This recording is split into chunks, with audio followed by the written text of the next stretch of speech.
그루터기 마음속 깊이 묵혀왔던 생각들을 꺼내봐요. 피터의 그루터기 누구든지 마음대로 그루터기에서 쉬어가요. 자신의 삶을 함께 나누고 공감하면서 주님의 사랑을 깊이 느낄 수 있는 여행을 함께 떠나볼까요? 피터의 그루터기. 저희 방송을 사랑하고 아껴주시는 형제 자매님들 안녕하십니까? 피터 신부입니다. 지금 들으시는 상담으로 풀어보는 마음 이야기, 딸에 대한 섭섭함과 상처받은 마음 편은 지난 9월 17일에 이미 한 차례 방송되었던 내용입니다. 하지만 이 방송이 나간 이후 몇몇 애청자분들께서는 사연자의 마음을 충분히 공감해주지 않은 것 같다. 사연자는 정말 힘든 마음으로 사연을 보냈는데 너무 가볍게 웃으면서 진행하는 것 같다. 사연자가 상처받을 것 같아 마음이 불편하다는 등의 피드백을 주셨습니다. 이에 지적해 주신 말씀을 바탕으로 방송 내용 중 적절치 못한 부분을 삭제하고 수정된 내용을 다시 올리게 되었습니다. 먼저 청취자분들께 이런 불편한 마음을 갖게 해드린 점에 대해 진심으로 사과의 말씀을 드립니다. 앞으로는 모든 분들의 마음을 일일이 헤아릴 수 없는 인간적 한계가 있지만 최선을 다해 여러분들 마음에 불편을 드리지 않도록 노력하겠습니다. 다만 사례에 대해 가볍게 대하듯이 웃고 이야기를 나누었던 점에 대해 그래도 해명을 드린다면 방송에서 다루는 사연은 사연자 보호 차원에서 실제 사례를 그대로 하지 않고 내용을 각색하여 재구성한 것입니다. 그러다 보니 청취자들께서 실제 사연자를 생각하며 들으시는 것과 방송 패널들이 각색한 사례를 대하는 태도에서 다소 차이가 생긴 것 같습니다. 저희들은 아주 심각한 사안이 아니라면 1시간이라는 짧은 그러나 짧지 않은 시간 동안 너무 무겁게 주제를 다루기보다는 가볍고 유쾌하게 방송을 이끄는 것도 청취하시는 분들에게 좋겠다는 생각을 하였습니다. 본 방송 내용을 통해 마음이 불편하셨거나 혹은 상처를 받으신 분들이 계셨다면 다시 한번 진심으로 용서를 구하며 너그러운 마음으로 이해해 주시기를 바랍니다. 앞으로 더 겸손하고 진실한 마음으로 여러분들께 다가갈 수 있는 피터의 그루터기가 되도록 노력하겠습니다. 감사합니다.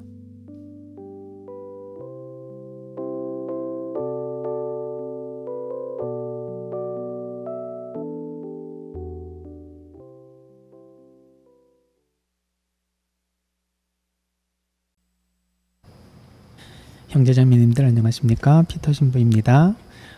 오늘도 상담으로 풀어보는 마음 이야기 시간입니다. 오늘 함께 사연을 같이 공유해 주시고 좋은 말씀해 주실 두 분 교수님 그리고 신부님 또 모셨습니다. 우리 각자 소개합시다. 예, 안녕하세요. 김수희입니다. 반갑습니다. 안 들렸어요. 네. 안녕하세요. 김혜경입니다. 네, 반갑습니다. 네. 안녕하세요. 리카르도 신부입니다. 반갑습니다. 감사합니다. 각자 일주일간 잘 살았을 것이라고 말씀을 드리는 걸로 알고 빨리 시작을 하도록 하겠습니다. 신부님. 네, 그럼 거두절미하고 사연을 읽어드리도록 하겠습니다. 60대 후반 자매님의 사연이고요. 딸에 대한 섭섭함과 상처받은 마음에 대한 이야기를 들려드리겠습니다. 얼마 전에 3녀 중 처음으로 막내딸이 결혼했고 어려운 살림에 저는 최선을 다해서 뒷바라지 하느라고 지금까지도 경제적 활동을 하며 열심히 키워왔는데 결혼식 때 들어온 축의금도 자신에게 다 달라고 하여 충격을 받았습니다. 철저히 계산해서 가져가려는 딸의 모습을 보니 너무 낯설고 속상하고 억울한 마음이 들었습니다. 사돈과 사이 앞에서도 엄마에게 말이 많다고 면박을 주어 무안하기도 했습니다. 잠이 안 올 정도로 화가 난 적도 있고 신혼여행 간 사이 딸 집에 가전제품을 도와주고 청소를 해주었는데 사생활 침입이라는 표현을 한 것을 생각하면 너무 서운합니다. 딸을 위해서 많은 것을 희생하고 잘 살기만을 바랐는데 딸은 내가 가는 걸 바라지도 않고 차단을 하려고 합니다. 결혼 전에도 예비 사위가 인사를 하러 와도 되냐고 물어왔을 때 일을 하느라 피곤했지만 오라고 하여 딸과 장을 보고 음식을 하는 과정에서 딸에게 기름이 튀어 약간의 화상을 입었는데 무심히 지나치는 엄마의 행동이 섭섭하다며 눈을 노려보고 화를 내고 나가버린 일도 있었습니다. 너무 억울하고 화가 나서 남편에게 중재를 부탁했으나 남편은 내가 경제권이 있다고 툭하면 갈라서 자고 집 나간다고 하고 애를 기를 죽이고 있다 라는 말만 하고 있습니다. 막내딸을 옹호하는 둘째 딸도 그렇고 큰딸도 엄마가 어렸을 때 자신을 기죽였다고 원망을 하니 자식에게 희생해봐야 아무짝에도 쓸모없다는 회의감으로 괴롭습니다. 이제 자식들을 떠나 지방이라도 가서 자식들과 단절하고 싶습니다. 내가 아이들을 잘못 키웠나, 내가 잘못 살았나 하는 생각과 함께 화가 치밀고 분한 마음에 더해 예전에 남편의 외도 때문에 받은 깊은 상처도 올라오는 것 같습니다. 남편에게도 돌아서는 자신을 보게 됩니다. 좀 쉬었으면 좋겠는데 직장을 다니고 있어 쉬지를 못하고 다들 나를 원망하고 있으니 억울하고 답답해서 어떻게 하면 좋을지 모르겠습니다. 네, 시민님 감사합니다. 우리 60대 후반인데 아직까지도 일하고 계시네요. 능력자이신가 봅니다. 그리고 경제력을 탄탄하게 가지고 계셔서 사실 남편이나 아니면 두 딸 다 이런 경제력에 도움을 받아서 어머니가 해주고 싶은 대로 최선을 다해서 딸들을 키워내고 가정을 건사하신 것 같아요. 근데 그러한 큰 고생 그리고 희생은 다 어디로 갔고 두 딸은 이 엄마를 원망하고 남편도 결국 딸 편을 들면서 너무너무 외로운 마음에 마음 둘 곳이 없다라는 말씀을 주시네요. 억울하고 답답하고 어떻게 했으면 좋겠는지 여쭤보고 있습니다. 참 힘 좋은 어머니십니다. 네. 그러니까요. 60대 후반이면은 대단하신 건데. 그러면서 그럼 거의 후반이면 70대 아닙니까? 네. 그렇죠. 70대면은 그런데 아직도 경제 활동을 하시는 거 보니까 제가 볼 때는 사장님 아니실까? 사장님 공직이나 이런 거에는 벌써 은퇴를 하셨을 텐데. 그렇죠. 경제력이 있다고까지 표현을 하시면 정말 어떻게 보면 조금 경제적으로는 여유가 있는 분일 수도 있겠네요. 그러니까 밑에 있는 직원들한테는 함부로 딱 그렇게 힘줘서 말씀하실 수도 있는데 가족이라서 조금 이렇게 좀 힘주면 엄마 힘줬다고 뭐라 그러고. 근데 사연해 보면 또 어려운 살림에 최선을 다해 뒷바라지하느라고 또 이런 얘기도 있긴 있어요. 네, 예. 그렇죠. 그러니까 내가 너를 어떻게 키웠는데, 내가 너를 어떻게 키웠는데 이 부분. 참 근데 이게 자식한테는 오히려 또 때로는 이제 족쇄를 채우는 일이 되는 것 같아요. 누가 그렇게 키워달랬어? 뭐 이런 거 아니에요? 그렇죠. 그렇게 되는 거죠. 근데 이 부분에서 마치 이제 부모님들이 자녀를 사랑하고 아끼고 헌신하고 희생하는 거야 너무 귀한 미덕이고 또 이제 그렇게 내리사랑 이렇게 하고 우리는 또 그 사랑을 먹고 자라는데 한편은 그걸 통해서 이제 자식을 올가매는 그러니까 자녀가 원하는 방식으로의 사랑이 아니라 자녀가 원하는 것과 상관없이 내가 일방적인 다시 이제 그죠. 부모가 원하는 어떤 그 방식으로 하는 거 그 부분이 사실은 좀 어려움이 거기에 되는 대해서 것 이제 같아요. 엄마들은 네. 그게 옳기 때문에 그렇게 하는 겁니다. 누군 그렇게 하고 싶어서 합니까? 그렇지 않으면은 얘네들이 어떻게 잘못될까 한번 고민해 보셨어요? 예, 저도 다 얘네들 원하는 방식으로 해주고 싶어요. 근데 이 방식대로 해야만 얘네들이 진짜 미래에 좋아질 겁니다. 그러니까 내가 원치 않아도 이렇게 하는 거예요. 하는 거죠. 근데 이제 다른 차원에서 좀 보면 이분이 왜 이렇게 어려운 상황에서 일을 해야 되고 뭐 이런 내용들을 하고 좀 엮어서 좀 약간 가설이라고 해서 보자면 남편이 일단 바람을 피웠나 봐요. 그래서 외도를 했던 그 시절에 분한 마음이 다시 올라온다, 뭐 상처가 올라온다 이런 말씀을 하시는 거 보면 어떤 면에서는 남편이 울타리가 이제 벗겨지고 깨졌어. 예, 딸 셋밖에 없고 내가 알아서 이거를 해결해야 된다라고 생각을 한다 그러면 굉장히 나도 모르게 이제 막 빨리 통제도 하고 내가 내 방식대로 이 가정을 제대로 지켜가야 된다라는 거에 너무 많이 몰입을 하지 않으셨을까? 나도 모르게 거기에 이제 매여서 너무 열심히 60대 말이 될 때까지 네. 후반이 될 때까지 이렇게 애를 쓰셨는데 어느 순간에 다 나한테 등을 돌리고 이 떠나가는 모습이 정말 한편으로 답답하고 억울하고 하는 마음이 있으실 것 같아요. 그러니까 그걸 우리가 다 아는데 지금 현재 일어나고 있는 일에 너무 힘든데 어떻게 할까요? 라는 거에 대한 답변을 좀 구체적으로 하다 보니까 일방적인 소통에 대한 얘기라든지 뭐 이런 얘기들이 좀 오가는 거라 오해를 하지 마시고 예, 그런 부분을 충분히 이해하지만 그래도 지금 상황에서 더 좋아지기 위해서 무엇을 할 것인가 사실 이분이 굉장히 수고하고 애를 많이 쓰시고 헌신하신 분이다 그런 생각이 들어요 실제로. 그러니까 자신의 어떤 뭐 내 만족 내 안위 이런 것보다는 자녀를 위하고 이 가정을 지키려고 하고 그 이상으로 애를 쓰고 열심히 살아오신 분 그렇다는 생각이 들어요.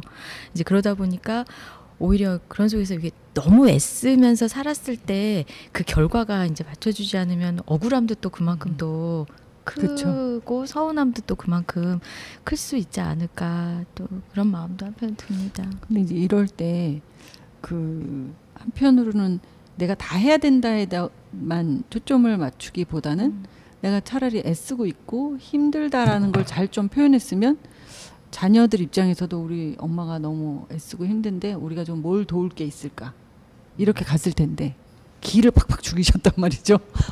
똑바로 안 해? 막 이렇게 나 올 때까지 청소 다 해놓고 밥도 좀 해놓고 뭐 이렇게 하셨을 수도 있어요. 그리고 왜 이렇게 나는 애쓰고 사는데 너는 열심히 안 사니? 뭐 이런 게 있을 수도 있었고 그렇지 않았을까? 그거를 이제 딸 입장에서 뭐 기 죽였다 이렇게 말씀하시지 그러니까 돈으로 않았을까? 경제력으로 기를 주겠다는 거는 무슨 얘기일까요? 경제로요? 경제력으로 남편이 경제권이 있다고 툭하면 갈라서자고 집 나간다고 하고 애들 기를 죽이고 있다라는 말만 하고 있습니다. 이렇게. 이 경제권이 있다는 거는 이제 부인 입장에서는 남편이 외도를 했었던 전력이 있잖아요. 그럼 이런 경우에는 그 상황에서 믿을 수가 없잖아요. 그러니까 갈라선다고 해도 나는 아쉬울 거 없다. 나는 경제권이 있으니까. 나는 일하고 있으니까. 그러니까 그런 면에서 다 이제 뭐 예를 들면 집의 명의를 다 바꿔 뭐 이렇게 해가지고 그러면 살게 해줄게 뭐 이렇게 해서 세팅을 바꿔놓고 거기에 대한 파워를 휘두르겠죠. 당신이 잘못했던 과거의 그것들이 있으니까 더 이상은 뭔가를 바라지 말고 내가 시키는 대로 하고 살아. 뭐 이건 가설입니다. 네, 어쨌든 저희 가서는 이제 이런 거죠. 그러니까 툭하면 갈라서자고 그렇게 했던 것은 이미 이제 부부 관계의 신뢰가 깨졌기 때문에 사실은 이렇게 사는 거는 애들 보고 사는 거야라고 말했을 가능성이 되게 높은데 애들도 말을 안 듣거나 그러면은 너희 그러면은 내가 왜 너네들 데리고 있어 이렇게까지 살아야 돼? 나 이 집 나갈 거야라는 식으로 하면 엄마 잘못했어. 뭐 이렇게 혹시 뭐 이러한 스토리에 비슷한 버전들이 아닐까? 뭐 그래서 경제권이 어머니에게 있으니까 아이들은 아빠에게 있다 그러면 엄마 나간다 하더라도 자기네가 굶지는 않을 거 아니야. 어떤 면에서는 아버님이 조금 경제적으로는 조금 이렇게 어머니의 도움을 좀 받고 사셨나 이런 생각이 드네요. 숨겨진 이야기들이 참 많은 가설로 지방 같습니다. 가설을 다 영화로 세워야 돼. 근데 참 픽션입니다. 근데 제가 이 상담으로 풀어보는 마음 이야기 그 딱 계속하면 할수록 많이 이제 더 고민하게 되는데 저희가 진짜 단편적으로 누군가의 얘기를 듣고 있었구나. 그 선생님들 신부님 얘기 들어보니까 정말 고려할 게 많고 물어볼 게 많은데 되게 그냥 귀찮으니까 넘겼던 그 저의 지난 날들이 막 생각이 나면서 갑자기 웬 자아 비판입니까? 그래서 막 이제 저도 이제 궁금증이 막 생기는 거죠. 이렇게 신부님 그 선생님들이 이제 막 이런저런 가설을 세우고 또 얘기를 해보고 어떤 말이 더 좋을지 고민을 해보는 그 과정이 너무 좋은 것 같고 참 자매님의 그 최선을 다해서 뒷바라지하는 그 과정. 그러니까 진짜 앞만 보고 계속 가야 했던 그런 상황들이 이 자매님한테 있었을 것 같아요. 그건 인정해드려야죠. 네, 그래서 그 과정들이 자매님한테는 너무나 힘들었고 그렇죠. 그래도 내가 이 가정을 살리고 있다. 이거에 대한 의미 부여가 굉장히 크셨던 분으로 저는 보이거든요. 그래서 저는 일단 무엇보다도 이분이 얼마나 고생하셨는지를 먼저 짚어주고 충분히 들어주고 상담자가 네. 그래서 얼마나 힘들었는지, 제일 힘들었던 건 뭔지 해서 단순히 이 사건들 말고, 이 사건들은 이미 감정이 오르락내리락 하면서 더 그런데 그 지난날부터 쭉 한번 그냥 일단은 처음부터 들어드리는 게 차라리 낫지 않을까. 전략적으로 되게 네. 중요한 것 같아요. 네. 그래서 먼저 들어드리고 그 다음에 이제 그 과정 안에서 뭔가 나올 것 같거든요. 그렇지. 네. 그러니까 이제 자아 비판도 나온단 말이지. 내가 애들한테 조금 강압적으로 한 부분도 없지 않아 있죠, 막 이러면서. 그렇죠. 이런 부분에서 저도 당연히 이제 그 먼저 그 숙이고 이분의 고생한 거를 듣고자 하는 마음에서 시작을 했으니 그분도 그렇지. 조금 더 얘기를 해주실 것 같고, 그래서 참 이제 그 듣는 게 너무 중요하다고 이제 느껴지는 거는 네. 그 일단은 이렇게 들어주는 거는 전문적인 상담사가 아니어도 충분히 들어줄 수 있잖아요. 안 그래요? 안 그래요? 다른 사람 들어주다가 갑자기 열받아가지고 막 뭐라고 하기도 하고, 뭐 그래요? 자랑하냐 그러고, 뭐 그게 무슨 고민이냐 그러고 막 이러면 이제 엄청 큰 상처를 받습니다. 아하. 그 들어주는 거 한번 고민해 보시고 섣불리 들어주지 말고, 네, 입이 무겁고 말이 느린 친구를 데리고 오십시오. 네, 저 같은 사람 데려다 놓으면은 못 들을 수 있으니까요. 네, 방금 또 큰 깨달음을 얻었습니다. 네, 바톤을 넘기겠습니다. 생각을 정리를 해야겠어요.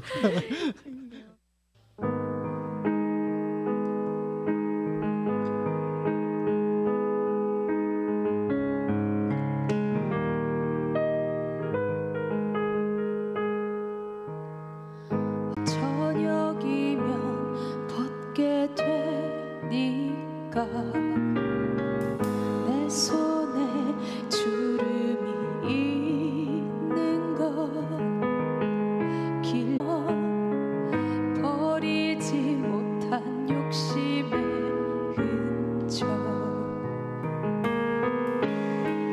청춘은 붉은색도 아니고 사랑은 핑크빛도 아니더라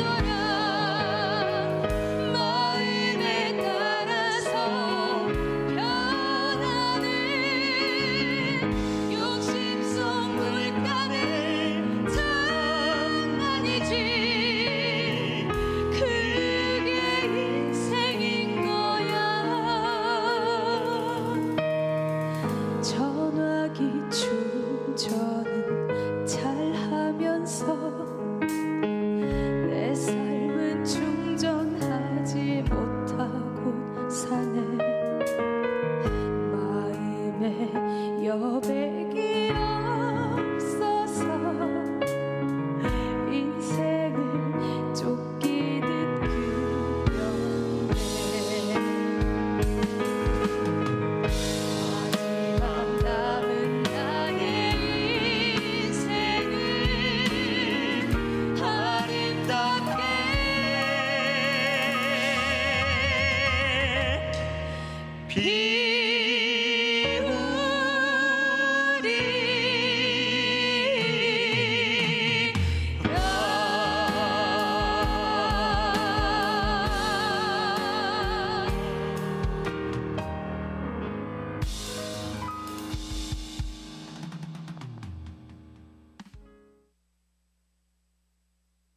그러니까 이분의 삶에 이제 자녀가 거의 차지하는 비중이 엄청나게 많지 않았을까. 보통 이제 자녀와 동일시하는 경우가 굉장히 많잖아요. 이 곧 나다 이렇게 생각하고 모든 걸 다 해주려고 하고. 근데 여기 보면은 이제 결혼 전에도 예비 사위가 인사를 하러 와도 되냐고 물어봤을 때 일을 하느라 피곤했지만 오라고 해서. 근데 그 과정에서 또 이제 기름이 튀고 이런. 그러니까 이제 그랬을 때 딸이 이제 화상 입었다고 또 엄마를 막 째려보고 이러는 게 뭐 더 섭섭해지는 거죠. 나는 이렇게까지 애를 썼는데 이제 이런 뭐 단편적인 에피소드지만 이제 이런 순간에 이분이 이제 앞으로의 삶에서는 조금씩 내 자신도 조금 돌볼 수 있는 삶. 그러니까 이런 순간에 내가 좀 피곤하다. 오늘 말고 다음에 와라. 그러면 조금 더 이제 즐거운 마음으로 내가 굳이 막 나의 힘든 걸 막 누르고 애를 쓰는 삶으로서만이 아니라 조금 나도 기꺼이 좋고 이런 상황에서 할 수 있는 이제 이런 삶으로 조금 나아가실 수 있으면 어떨까 싶은 생각이 좀 들고요. 그 이제 상담 이론 중에서 이제 뭐 good enough mother 뭐 이렇게 해서 이제 뭐 이만하면 괜찮은 엄마, 충분히 좋은 엄마 뭐 이렇게 얘기되는 것이 있는데 그 엄마는 이렇게 따뜻하고 공감하고 이런 엄마일 뿐만 아니라 되게 중요한 요소가 침범하지 않는 네. 엄마. 이게 굉장히 이제 강조가 되거든요. 근데 이제 우리 문화에서는 그 침범하지 않는 거에 대해서는 잘 강조는 좀 안 되는 것 같아요.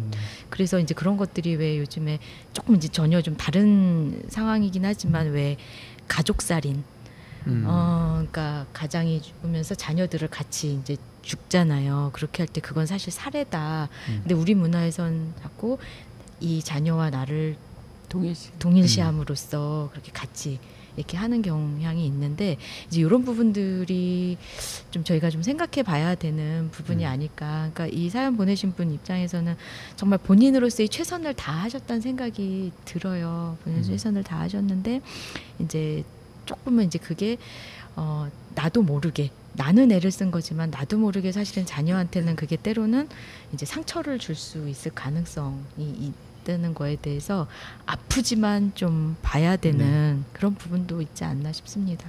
그러니까 대부분의 어르신 상담에서는 이런 얘기들이 되게 많이 나오는 것 같아요. 사실 그 시대에 열심히 안 산 사람이 어디 있어. 최선을 다해서 정말 죽음을 무릅쓰고라도 가정을 건사하면서 살았죠. 더군다나 여성으로서의 한이 맺힌 삶 아니겠습니까? 그런데 이제 누가 그런 것을 안 알아준다 하더라도 적어도 이건 아니잖아. 이런 이제 생각이 드는 거죠. 이 축의금을 달라 그래? 이게 말이 돼? 거기에다가 조금 그 기름 좀 튀었다는 그 손이 째려보고 그냥 나가? 어떻게 이럴 수 있을까? 이제 이런 생각이 든다면 이제 이런 거죠. 예를 들면 내가 얼만큼 희생을 해가지고 이렇게 했다면 그 공로에 비하면 이런 거는 그래 내가 잘못했어 조금 그래 그렇다고 그래서 그게 그렇게까지 무게를 달아보면 그렇게까지 야단 맞을 일이냐는 거예요. 근데 어떻게 보면 또 의도를 보면은 정말 너를 위해서 해준 거잖아. 너 신혼여행 갔을 때 가전제품 너네 집에다 넣어주고 청소해준 게 그렇게 잘못이야? 라고 했는데 이거는 이제 도와주는 거죠. 불편함이 없이 해야 될 일을 내가 대신 해주는 도움을 주는 것이었는데 딸에게 있어서는 가정 침입이다, 무단 침입이다라는 말을 표현해가지고 어떻게 엄마한테 침입이라는 말을 쓸 수 있을까? 이건 너무 큰 충격이었을 것 같아요. 그런데 이제 김수인 교수님 말씀해 주신 것처럼 침범을 당하는 입장에서는 그것이 실제로 내 목숨을 위협하는 정도의 위협감을 느끼는 정도로 우리는 자기의 그런 어떤 인격이라든지 자기의 삶의 범위라든지 내 삶의 그 영역을 누군가가 침범하는 것이 친하니까 침범하지 이런 걸로는 용납이 안 되는 시대로 가고 있다. 그러니까 그게 무엇보다도 중요하다라는 거를 그러니까 사랑을 해주는 것보다는 불편을 주지 않는 것이 사랑의 시작이라고 하는 것에 대해서 이제 적응하기가 힘든 거죠. 어렵죠. 제대로 사랑하기보다는 제대로 폭력적으로 사랑하지 않는 것이 훨씬 더 중요하다는 거죠. 근데 이거 폭력적으로 풀면 이 말도 좀 어폐가 있지만 사실은 당하는 사람 입장에서는 부모가 사랑이라는 미명하에 폭력을 해둘렀다고 보는 거거든요. 맞아요. 뭐 예를 들자면 저는 그냥 집에 있을 때 아무것도 안 주시는 게 좋거든요. 어머니 듣고 네, 뭐 얘기했으니까. 근데 네. 계속 음식 고문합니까? 아니요, 그러진 않아요. 제가 잘 안 먹으니까. 그냥 엄마 나 그냥 가만히 둘래? 그래서 엄마 나 괜찮다고. 괜찮다고. 안 줘도 좀 괜찮다고. 나를 그냥 쉬게 내버려 두라고. 이런 말씀을 종종 드리는데 근데 진짜 그런 것 같아요. 내가 원하는 때에 또 이제 받고 싶은 거. 근데 또 이제 엄마 마음은 사실 그건 아니잖아요. 아들이 오랜만에 집에 왔는데 사실 집에 잘 안 가거든요. 바깥에서 얼마나 고생해가지고 이제 들어온 거야 우리 집에. 네, 근데 아무것도 안 먹는데 그러면 엄마 서운하잖아요. 서운하지. 근데 알거든요. 근데 불효자식이지. 네, 자기 고백이긴 한데 나는 엄청나게 퍼먹습니다. 근데 하여간 때로는 이제 그 조금 원하는 대로 그 아들이 무엇을 원하는가 그냥 쉬는 걸 원하면 그거를 주는 것도 좋은 것 같고 근데 대신에 이제 그거를 제가 받잖아요. 그래서 엄마가 저한테 적응을 했습니다. 이제 그 제가 달라고 안 하니까 그 달라고 하면 너무 기쁘게 주시고 아니면 가만히 계시는데 근데 어머니 기쁘게 주시는 걸 제가 봤잖아요. 그리고 아니면 또 기다려 주시고 그러니까 그게 무언의 압력이지. 근데 이제 그 훈련을 시키셨어요. 그게 됐으니까 네. 저도 이제 좀 편한 거죠. 그래서 그 미안한 마음도 있고 편하지만 미안하지. 편하면서 미안한 그 마음이 생기니까 이제 또 새로운 그 장인 거죠. 그게 압박인 거지. 그래서 이제 2박을 있었어요. 집에서 이틀을 자고 그래 이틀 5끼 중에 한 끼도 안 먹고 가긴 좀 그렇다. 그래. 가기 전에 아침에 한 끼는 엄마 주세요. 아침은 먹고 갈게 해서 아침 먹고 가면 엄마도 좀 마음이 편하고 저도 마음이 편하고. 그 먹고 가는 게 아니라 먹어 드리고 가는 거네. 아니요, 저 먹는 건 좀 엄마 밥 좋아합니다. 좋아하는데 그래요. 근데 그냥 모르겠어요. 그런 게 있나 봐요. 하여간 근데 우리 네. 아들 입장에서 집에 네. 가가지고 어머니가 막 분주하면서 음식하고 뭐하고 하는 거 그 마음은 아는데 나 때문에 불편하시다는 생각이 들잖아. 그러니까 음식하지 마시고 나가서 외식합시다라고 하면은 모처럼 오는 아들인데 왜 외식이야? 내가 손수 만들어서 밥을 해주고 먹여주고 싶어 하는 마음인 거죠. 그러면 어떤 면에서는 진짜 효도는 부모님이 그 무릎 아프고 허리 아프고 고통스러운데도 불구하고 시장 가가지고 재래시장 가서 한 푼이라도 좀 절약하겠다고 해서 해오신 그 밥을 맛있게 먹어주는 게 진짜 그쵸. 효도일 수도 있는 거죠. 그렇죠. 상대방이 원하는 걸 해주는 거. 네, 그럼 내가 원하는 거는 쉬는 거니까. 맞아요. 야, 어머니는 그렇게 음식하면 안 되겠지.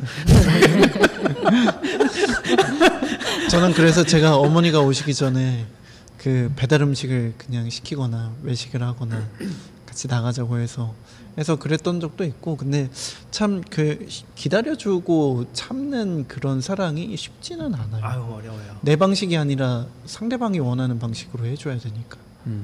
우리 김수인 교수님도 아이들에게 원하는 방식으로 사랑을 주십니까? 아니면은 내가 좀 필요한 걸 주십니까? 그러게요. 아이들이 원하는 걸로 준다고 우기고 싶습니다. 근데 아이들이 원하는 게 내가 필요로 한다고 생각하는 거가 다르면? 근데 참 이제 그런 것 같아요. 그러니까 저도 이제 결혼을 하고 아이들을 낳으면서 또 이제 저희 엄마에 대해서 또 다시 생각하게 되는 지점들이 생기고, 또 우리 아이들하고의 관계에서 생각해 보면 저는 또 우리 아이들을 위해서 엄청 이렇게 애를 썼는데 라는 게 있어요. 근데 우리 아이들하고 또 얘기하다 보면 과거 어떤 기억에서 굉장히 서로 다른 부분을 기억하고 있어요. 저는 이제 아이를 위해서 굉장히 배려하고 애를 썼다고 생각했는데 우리 아이 입장에서는 내가 안 그런 거 하나를 기억하고 있다든지, 그래서 기억이 차이가 있는 걸 보면서 그렇구나 이런 생각을 한 적이 있었는데, 각자의 입장이 좀 다르구나 하는 거가 좀 있더라고요. 그래서 이제 자식이 뭐 부모의 마음을 다는 모르는 건 있는 것 같아요. 근데 이제 그 부분에 있어서 어떻게 보면 그건 내리사랑이라고 그렇기 때문에 자식이 아닐까 싶기도 하고요. 그러니까 그걸 보면 이제 이 사연을 보내주신 우리 자매님한테는 우리 엄마도 나한테 이랬겠구나 하면서 이제 내리사랑을 묵상해보는 기회가 되겠네요. 어떻게 보면 이제 그런 면이 있는 거죠. 선생님 말씀 들으면서 또 그거 느꼈던 게, 사실 그 입장에 가보기 전에는 모르는 것들이 많잖아요. 그러니까 엄마가 돼보고 나서야 우리 엄마가 나한테 이랬구나, 내가 엄마한테 이랬구나, 막 이런 거 떠오르는 것처럼 그 간극이 항상 있을 수밖에 없을 것 같아요. 받아들이는 그 틀이 자라지 않았기 때문에 원하는 거를 줬어도 그 엄마가 주는 방식이 마음에 안 들어서 그냥 그게 제대로 들어오지 않았을 수도 있고. 그래서 참 저는 다시 한번 생각해 보는 게, 그 하나님이 그 진짜 인간이 됐다는 거 그 자체가 어떤 의미일까? 예수님으로 살았다는 그 자체가 얘네들이 아무리 해도 못 알아들으니까 과연 주셨을까 안 주셨을까? 네. 이게 중요한 게 아닌데. 네. 노래 한번 듣고 오도록 하겠습니다.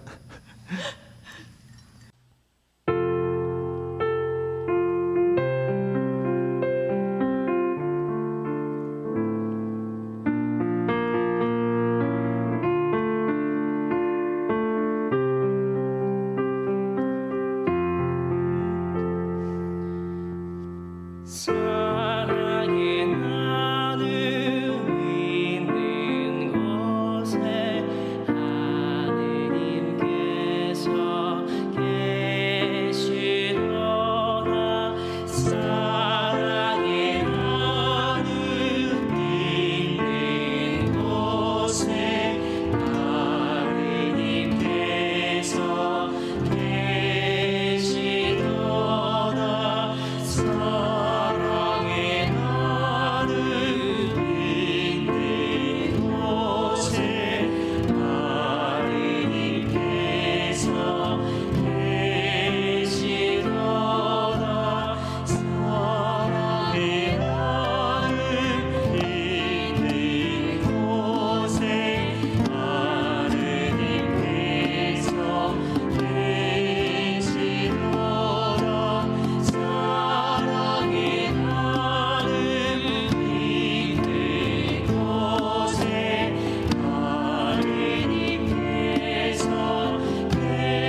네, 성가 잘 듣고 왔습니다. 네. 그 주셨는지 안 주셨는지 모르겠지만 난 줬다고 봐요. 네. 왜냐면 최선을 다해서 사시는 분들은 어떻든 간에 자식이 원하는 방식으로 뭔가를 해주셨을 것 같아. 저 아는 분 얘기가 좀 생각이 나는데 이제 그분이 아버지가 이제 촌부신데 전화를 하면 뭐 밥 먹었냐? 차 조심해라 이 말밖에 안 하신다는 거예요. 근데 나는 우리 아버지가 나한테 조금 이렇게 정서적인 대화도 하고 일상의 대화도 이런 대화도 좀 나누고 싶은데 그런 대화 자체가 안 되니까 요즘 그런 어떻게 지내? 그렇죠. 근데 이제 그런 아버지에 대한 불만이 계속 있는 거예요. 우리 그 전화도 하기 싫고 그런 게 싫고.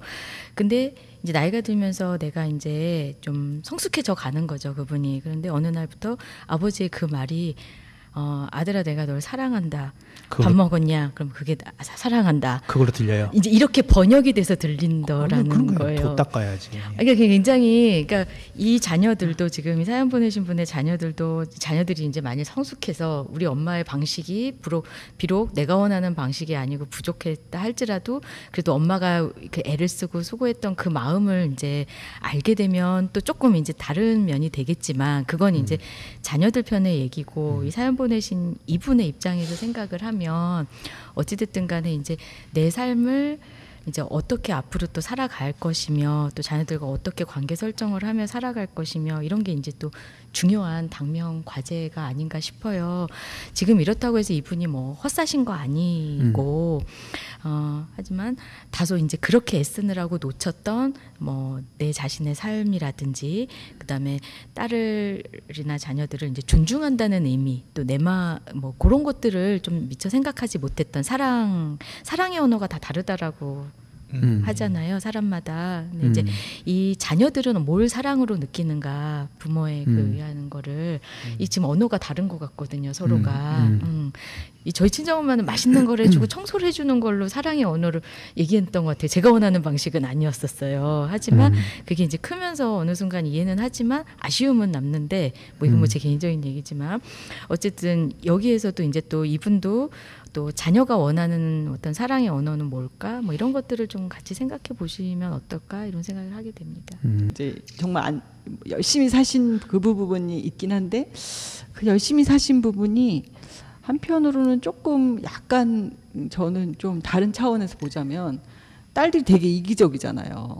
네. 이제 이분이 말씀하시기에도 내가 되게 열심히 했는데도 불구하고 얘네들은 나를 잘 몰라주고 너무 이기적이고 계산적이고 막 이런 말씀을 좀 하시거든요.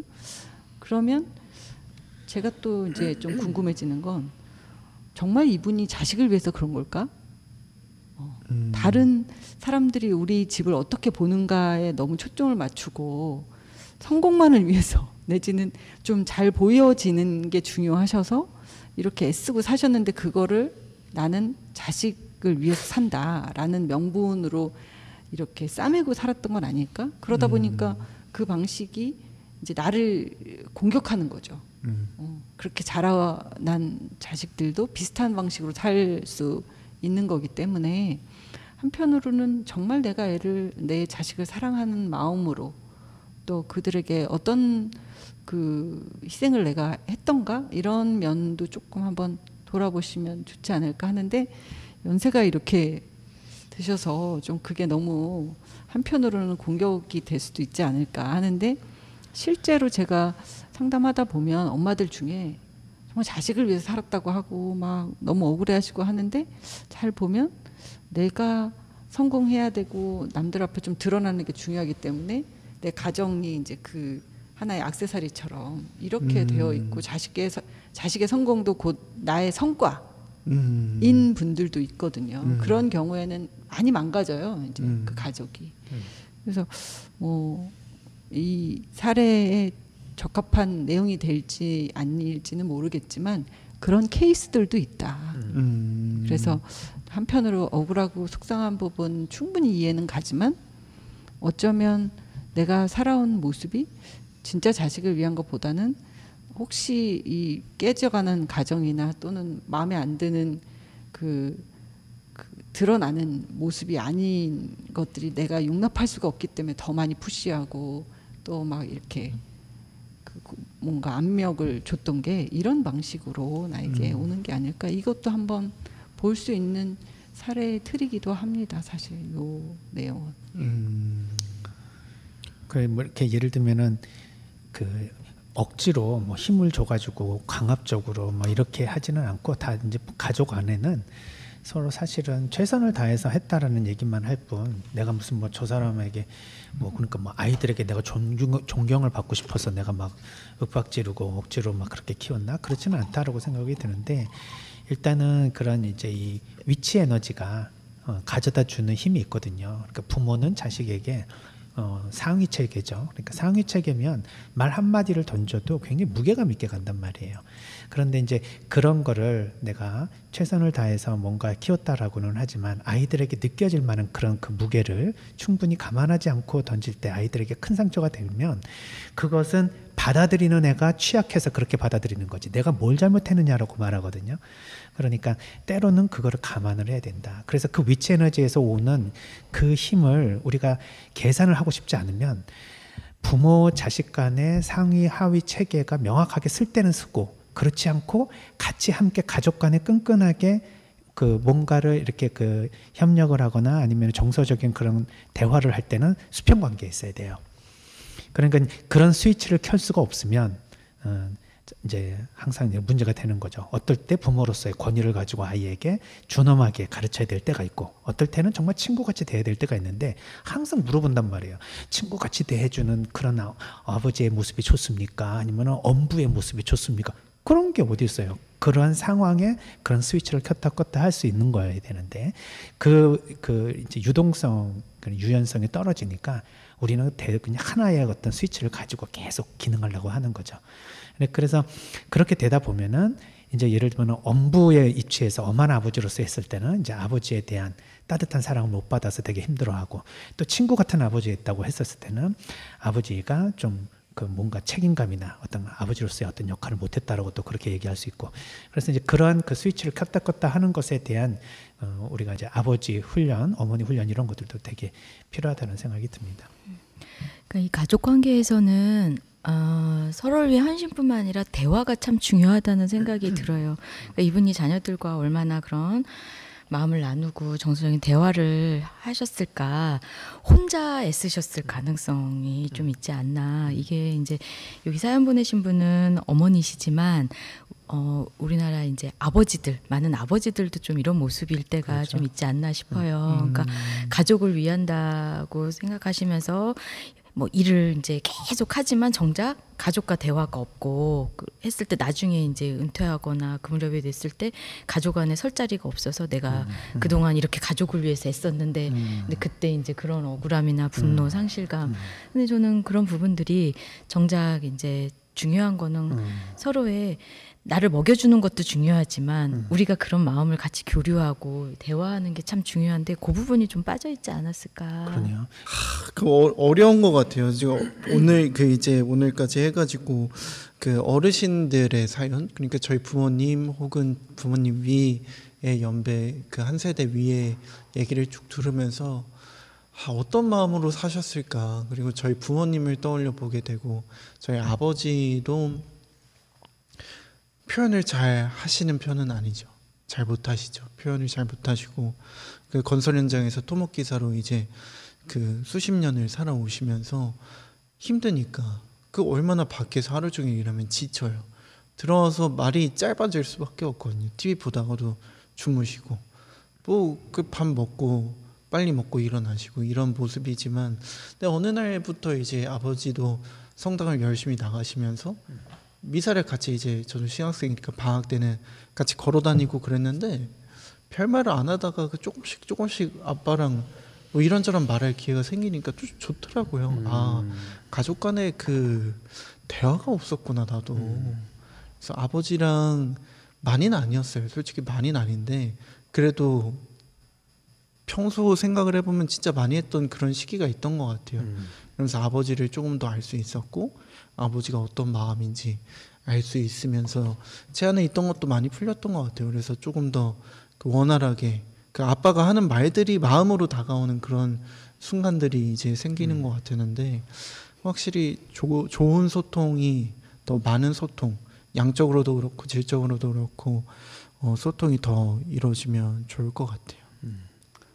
네, 뭐 사실 이 사연을 통해서 우리가 가족 관계 그리고 또 부모 자녀 이거를 좀 한번 돌아볼 수 있는 좋은 시간이었던 것 같은데, 이분에게 지금 가장 중요한 솔루션이 뭘까 또 생각을 해보면 이분이 자식을 떠나 지방이라도 가서 자식들과 단절하고 싶을 만큼 지금 되게 힘들고 자기만의 시간이 좀 필요한 시점이 아닐까 이런 생각도 좀 들고, 좀 쉬었으면 좋겠는데 뭐 직장 다니고 있어서 힘들다 이렇게 말씀하시는데 정말 쉬면 안 되는 정도인지 좀 한번 보시고, 이 시기 정도 되면 직장을 다닌다 하더라도 좀 뭐 이게 지속적으로 끝까지 가야 되는 직장보다는 되게 이렇게 연단위로 재계약이 필요한 뭐 이렇거나 또는 뭐 수도권이나 서울 쪽은 되게 힘들지만 지방은 되게 자리가 많아요. 의외로. 그래서 한 1년 정도 떠나서 혼자서 생각해보고 또 자녀들과 이렇게 시간을 이렇게 거리를 둬보면 자녀들도 생각을 한번 해볼 것 같고, 그래도 엄마가 없는 자리가 어떤가, 또는 이분도 그동안에 자녀들한테 너무 신경 쓰면서 이렇게 살다 보니까 잃어버렸던 자기에 대해서도 좀 찾고, 또 뭐 그런 시간에 좀 여유가 생기고 뭔가 해야 될 것 같으면 기도도 하시고 피정도 하시고 막 이러면서 조금 정말 이 시간 동안 나와의 그 어떤 시간을 트는 우선은 나라는 사람이 어떤지에 대한 소통이 필요한 것 같고요. 그리고 또 깊이 당신 자신을 치유할 시간이 필요한데 그 시간을 좀 기도 안에서 할 수도 있고 신앙 안에서 좀 시간을 가질 수 있지 않을까. 그래서 저도 동의가 되는 게, 이분에게 이제 자기 돌봄의 시간 이것이 참 필요하지 않나. 근데 이제 우리가 익숙한 방식으로 계속 더 하게 되잖아요. 근데 이제 그것이 아니라, 왜 저도 이제 살다 보면은 이제 제 자신의 삶을 이제 신앙 안에서 주님께 또 맡기는 법을 배우지만, 또 자식들을 키우면서는 이 자녀들을 또 주님께 맡기는 게 또 생각보다 때로 어렵더라고요. 나의 어떤 기대, 또 나의 열심, 내가 또 어떻게 해주고 싶은 거. 근데 그런 것이 아니라 이제 자녀들도 결혼도 했고 그러니까 그 삶은 그 삶대로 자녀들을 믿어주고 또 맡기고, 또 나는 이제 나의 삶을 조금 주님과의 관계 안에서 돌아보고 돌보는 시간, 이게 또 우리 이 사연 보내신 분께 꼭 필요하지 않나. 네. 그 말씀 드리고 싶습니다. 그러니까 저도 그 말씀과 덧붙여가지고 이제 사랑의 방법과 방식이 발달 라인에 따라서 계속 변화한다. 그러니까 이제 아이가 태어났을 때는 무조건적으로 아이의 의사와 상관없이 해줘야 되고, 그 다음에 좀 어느 정도 커지면 지켜보는 사랑이 필요하잖아요. 그 다음에 이제 성인이 되면은 떨어뜨려주는, 그리고 독립시켜주는 사랑이 필요한데, 뭐 내 도움을 필요로 하니까 내가 하는 거지 뭐 내가 하고 싶어서 합니까? 뭐 이렇게 말씀하실 수도 있지만, 그래도 밀어주면 오히려 그것이 더 큰 사랑이라고 느껴질, 참 아이러니하지만은 오히려 성인이 된 아이에게 가장 필요한 사랑의 형식이 또 때로는 있습니다. 그래서 아까 말씀해 주신 자기 돌봄의 사랑, 자기 돌봄의 시간은 결국 아이와의 이제 분리를 통해서 내가 내 스스로 성장하는 시간이기 때문에, 아이를 계속해서 내가 평생을 돌봐야 된다, 내가 평생을 키워야 된다라는 생각은 이제 내려놓고, 이미 내가 할 책임은 다 했다. 하나님께서 이제 키워주시고 보존해 주시니 하나님한테 기도해 주는 모습이 아이들에게 직접적으로 가서 무엇인가 하나를 해주시는 것보다는 훨씬 아이들이 큰 사랑을 느낄 수 있는 그런 또 좋은, 어떻게 보면은 뭐 불편감을 일으키지 않는 사랑의 표현일 수도 있다는 생각이 드는데, 내가 열심히 사랑한 죄밖에 없다, 희생한 죄밖에 없다, 최선을 다한 죄밖에 없다라고 한다면 그것은 참 최선으로 하신 거는 맞지만, 그게 이제 제대로 기능하는 방식이 아닐 때는 열심히는 살았는데 이제 제대로는 살기가 어려운 그런 인생일 수도 있으니까, 우리가 열심히 산 거는 칭찬받되 그것이 어느 방향으로 갔는지에 대한 것을 한번 점검해 볼 필요가 있다. 그래서 최선을 다해줘서 해주신 거는 인정을 받지만, 또 소통을 하면서 서로 간에 같이 대화를 통해서 이뤄나가야 될 부분에 있어서는 또 내가 부족한 부분이 있으니, 그거는 어떻게 보면은 아이들로부터 위로와 사랑을 받고 싶어하는 욕구 때문에 그러셨을 거라는 생각도 듭니다. 얼마나 외로우셨겠어요. 그러니까 그거를 아이들에게 오지 않았을 때 느껴지는 그 좌절감은 이제 내 자신이 스스로에게 돌봄을 주고 하나님을 통해서, 또는 이제 확대된 또 다른 나의 이웃들과의 공동체 안에서 그것을 찾아야 될 때가 아닐까 이런 생각이 들어서 스스로의 삶에 또 다시 이제 아이들과 분리된 제2의 삶을 살아가시는 모습으로 아이들에게 비춰질 때 이제 아이들도 서서히 부모님에게 너무 붙어 있어서 얻어졌던 그런 불편 불만이 점점 고마움과 감사함으로 표현되지 않을까라는 생각이 들었습니다. 저는 이렇게 마무리 짓고 다른 분들도 한 말씀 해주셔서 이제 마무리할까요? 네. 제가 네. 할까요? 네. 네. 저는 어쨌든 이분이 좀 쉬는 거에 대해서 생각해 보시고 잘 쉬시고 그래야 또 힘이 새롭게 나와서 이 자녀들과의 관계에 대한 또 창의적인 관계 성립에 대한 스스로의 어떤 할 수 있는 것들이 좀 더 떠오르실 수 있을 것 같고 또 없어봐야 알 것 같거든요. 누차 얘기하지만 사람이 든 자리보다 안 자리가 더 크다고 그렇게 잘 해주셨던 게 뭔지를 정확하게 알 수 있는 좋은 기회를 좀 주시면 좋지 않을까. 네. 그렇게 마무리하고 싶습니다. 네. 네, 감사합니다. 네. 저도 수고 많으셨다는 말씀 드리고 싶고 딸이 당장은 아니어도 언젠가는 왜 모르겠어요. 그런 부분들을 분명히 알 거라고 생각이 들고요. 이제 좀 본인을 또 잘 돌보시고 쉬시면서 그런 삶을 좀 살 수 있기를 또 기대해 봅니다. 네. 감사합니다. 감사합니다. 네. 많은 얘기들이 나왔고 저희가 이분께 해드릴 수 있는 게 무엇일까 다시 한번 생각해 볼 수 있었고요. 진짜 쉽지 않은 인생을 살아오신 거는 사실입니다. 고생 정말 많으셨고 그리고 이제 그런 힘든 모든 시련들을 다 겪으셨으니 저는 어떤 일도 하실 수 있으리라 봐요. 그 마음의 어려움도 극복하실 수 있고 또 자신을 사랑하는 일도 하실 수 있으리라 생각을 합니다. 그래서 저는 그 오상예비 오신 분님의 그 말이 참 마음에 와닿는데 과거는 하느님의 자비에 오늘은 하느님의 사랑에 내일은 하느님의 섭리에 맡깁니다 라는 신부님의 그 말씀을 꼭 드리고 싶습니다. 정말로 과거는 하느님께 좀 자비에 좀 맡겨드리고 지금 오늘 하느님 사랑이 나한테 얼마나 있는지 그래서 나를 충분히 사랑할 수 있는 그런 자신이 되신다면 아무래도 더 행복한 삶을 앞으로 더 살아가실 수 있지 않을까 생각해 보면서 앞으로의 그 날을 응원하고 기도하는 한 명이 되도록 하겠습니다. 모쪼록 오늘 얘기 나눠주신 교수님과 신부님 모든 분들 그리고 들어주신 모든 분들께 진심으로 감사드립니다. 네, 감사합니다. 감사합니다. 감사합니다.